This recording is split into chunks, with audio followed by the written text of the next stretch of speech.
নমস্কার দাদাভাই দিদিভাই, আশা করি আপনারা ভালো আছেন। আমিও ভালো আছি। বাঙালি রান্নাঘর থেকে বলছি। আজ দেখুন আমি যে কলার মোচা নিয়েছি, মোচাটা হয়েছে কাঁঠালি কলার মোচা। এই মোচাটা কিন্তু মিষ্টি মোচা, এটা কিন্তু তেতো মোচা না, এটা বলা হয় কাঁঠালি কলার মোচা। বাইশা কাঁঠালি আমাদের এখানে চাষ হয়, সেই মোচা। এই মোচাটা দিয়ে আমি রান্না করব, কলার মোচা দিয়ে রান্না করব আমি কোপ্তা, মোচার কোপ্তা। আমার আগের একটা ভিডিও তো ছাড়া আছে মোচার কোপ্তা, দেখেন আমি কি করে মোচার কোপ্তা করি, সেটা আপনারা দেখতে থাকুন। আমি যে মোচাটা দেখিয়েছি সেই মোচাটা আমি হালকা করে সিদ্ধ করে ব্লেন্ডার করে নিয়েছি। এখন এর ভিতরে, সেই মোচার ভিতরে দিয়ে দেবো আমি 2খানা ডিম। এটার ভিতরে দিয়ে দেবো আমি, এখানে আছে রসুন কুচি, লঙ্কা কুচি, পেঁয়াজ, আদা কুচি। এটার ভিতরে দিয়ে দেবো আমি স্বাদ মতন লবণ। ভিতর দিয়ে দেবো আমি কিছুটা হলুদ। আর এখানে আমি নিয়ে নিয়েছি চালের গুঁড়া। এর ভিতরে আমি চালের গুঁড়া নিয়ে নিয়েছি। তার ভিতরে আমি দিয়ে দেবো কিছুটা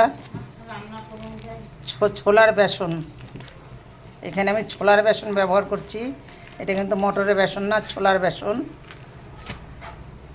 তার ভিতরে দিয়ে দেবো আমি একটু স্বাদ মতো একটু চিনি। মোচার কোপ্তা কী করে করি, কত এই সব কিছু দিয়ে দিয়েছি। এর ভিতরে দিয়ে দেবো আমি একটু সরিষার তেল।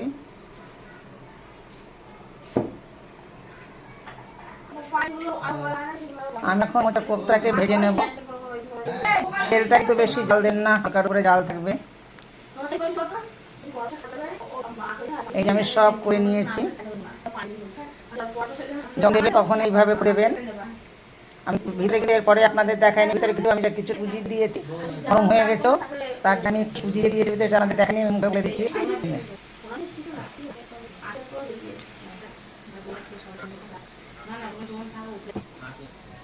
এখন এগুলো একটু ভালো হয়ে গেছে, নামিয়ে নেবো।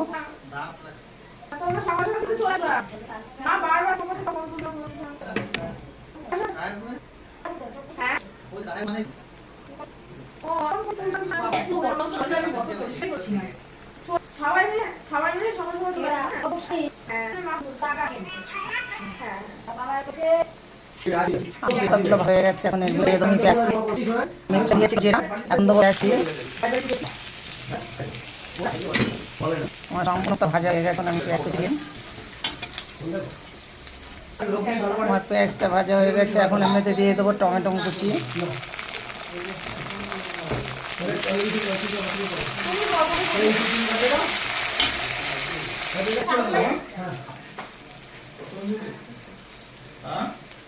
এখন ভাজা হয়ে গেছে, এখন আমি মশলাটা দিয়ে দেবো। এখানে আদা রসুন বাটা, রসুন আদা কাঁচা লঙ্কা আছে মশলাটার মধ্যে, সেটা দিয়ে দিলাম।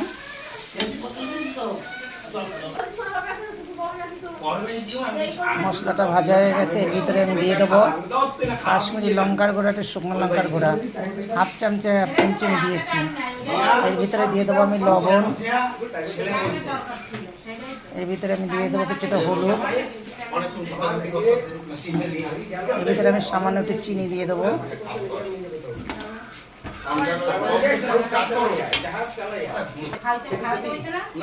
এখন আমার এটা ভাজা হয়ে গেছে, আমি এর ভিতরে জল দিয়ে দেবো।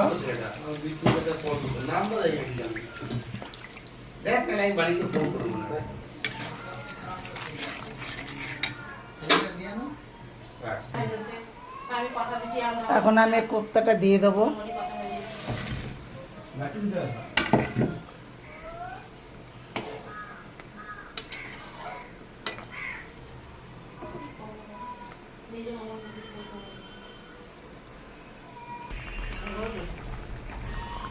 আমি এর ভিতরে এখন দিয়ে দেবো একটু গরম মশলা, 4 চামচির 1 চামচি। আমার কলার কোপ্তাটা হয়ে গেছে। আজকে কিন্তু আমি নিরামিষ করিনি, আমি পেঁয়াজ রসুন দিয়েছি কলার কোপ্তায়। এখন এই ঝোলটা আমি এতটা ঝোল রেখে দেবো, কলার কোপ্তা সম্পূর্ণ ঝোলটা টেনে যাবে। এখন আমি নামিয়ে নেব।